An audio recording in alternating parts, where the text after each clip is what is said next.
So I'm asking ChatGPT a little bit about the protest that happened in the UK a few days ago.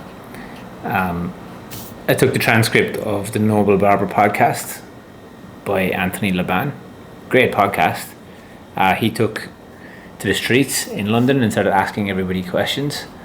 And I just ran the transcript through ChatGPT and just asked it like what its thoughts were, what its opinions were on what was happening, from a standpoint of, does it think that it's fair? And it's given me some very interesting insights. So its analysis of the Save Our Salons protest and VAT debate in the UK barbering industry, that the core argument was rising VAT is killing the industry, and many barbershops and salons are barely breaking even and some are operating at a loss. We know that to be true anyway. That's not new news. There's an emotional argument. It's like we're not making money, we're just trying to lose less money. A recurring theme is that many barbershops aren't raising prices to make more money, they're doing it to lose less money. They feel trapped in a broken model where they can't scale because of VAT, but also can't afford to stay small due to rising costs. It's very worrying, very, very worrying. The systematic problem, ChatGPT says, and I've had many conversations with my ChatGPT about industrial style thinking versus marketplace style thinking when it comes to preparing for the future, when it comes to the digital age. And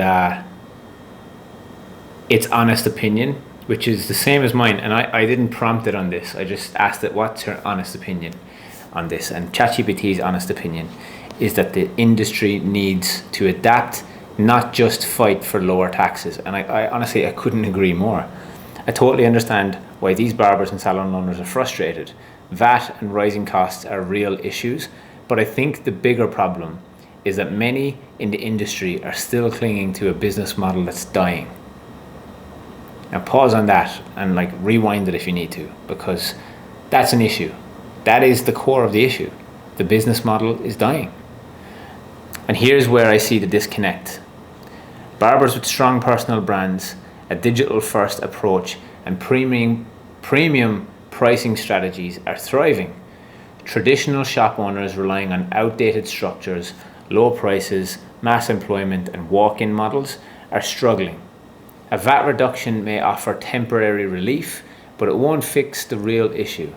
The barbering business model is evolving and many aren't adapting fast enough.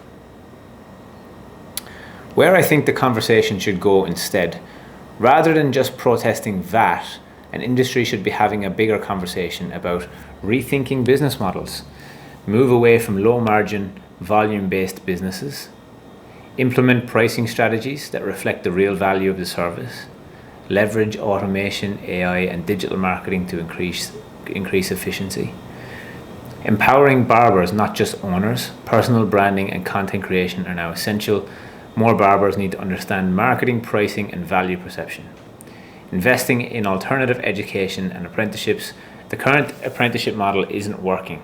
Businesses can't afford to train people under the traditional structure. More barbers should be learning through modern education platforms, mentorships, and independent training. Here we go. The final takeaway is that VAT is a symptom, not the disease. The real problem isn't VAT, it's that many barbershops are running an outdated business model. The barbers winning today are thinking differently. They are leveraging the digital economy, branding, pricing philosophy, and psychology, and new business models. The future belongs to those who adapt. Fighting for lower VAT won't stop the shift that's already happening. This is huge, guys. This conversation is way bigger than just tax. It's about how the barbering industry evolves in the next 5 to 10 years. And then it asked me, now I'd love to hear your take. Do you agree? Do you see things differently? How are you feeling after watching that video? And I said, I agree with you. I said, my opinion is that the government is actually squeezing up the floor to push people towards a higher price point because we're many, many moves behind on the chessboard. So I believe that the reason why barbers are in this position in the first place is because they haven't put their prices up for so long. So I look at it as a game of chess, right? Every time the government makes a move with the tax threshold, we have to move accordingly with it. But many barbers let their emotions get in the way and just don't move with it. So then it becomes this game where we're 5, 6, 7, 8 steps behind on the chessboard, and then of course we're stuck. Of course.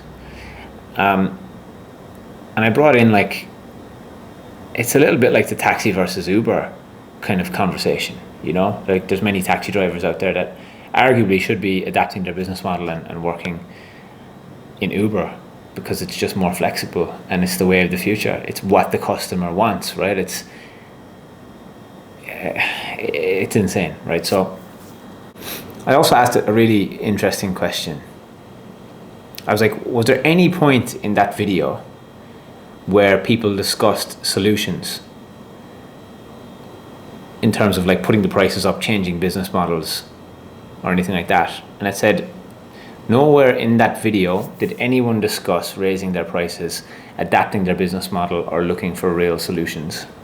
What I heard instead was complaints about rising costs, complaints about chair rental barbers, defecting from the traditional model, a general sentiment that the government should step in and save them.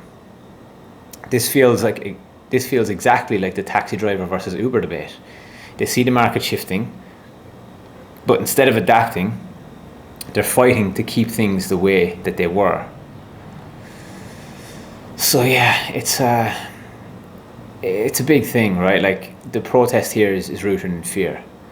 Fear of change, fear of raising prices, fear of new business models. And the problem is that fear won't stop the problems or the market from evolving. So the problem, like, that is the main issue, you know. The fear won't stop the market from evolving. The barbers winning today, they're thinking 10x. They're embracing high value pricing, digital branding, and a modern business strategy. The ones losing, they're clinging to the old way, blaming external factors and refusing to change. It's not the VAT that's killing them, it's their refusal to evolve. We've been talking about this for years, you know. We've been talking about it on stages all around the world, at different expos. We've been talking about how the water is rising and that people need to start moving with it or they're going to be left behind. And unfortunately, I think a lot of people still see pricing as something that is a nice to have rather than a need to do. Like, it's nice to have a high price point, but at this point in time, it's a need to do. It's a non-negotiable survival strategy, you know, and there's a big difference even between surviving and thriving. And like, I don't believe anybody should be in business just investing a lot of energy and time and effort into doing something that's not going to bring them enough money to even survive properly. It's just bizarre. Raising prices isn't a luxury. It's the bare minimum requirement that's involved to stay in business. One of the biggest issues here is that people think that putting the prices up is a betrayal of their clients. But in reality, you know, a client will happily pay more if the value is there. The harsh reality is this: the barbers who refuse to price themselves properly, brand themselves properly, and modernize their businesses are going to be pushed out. And unfortunately, in this scenario, they're blaming VAT instead of just taking responsibility. So it's really important in 2025 that we adapt our way of thinking. We start to work on other skills outside of just cutting hair and outside of just being good enough at cutting hair. We need to be working on our brand. We need to work on modernizing our business model. And we need to prepare for the digital age because we're no longer in a model that works.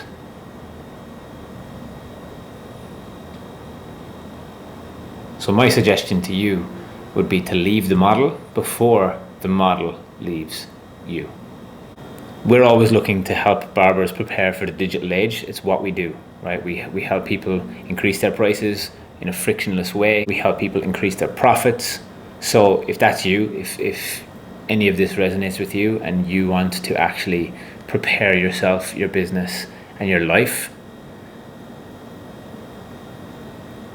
and set yourself up in a way where you can actually make a great living, then please send us a message. Because otherwise, you might be forced to do something that you don't want to do.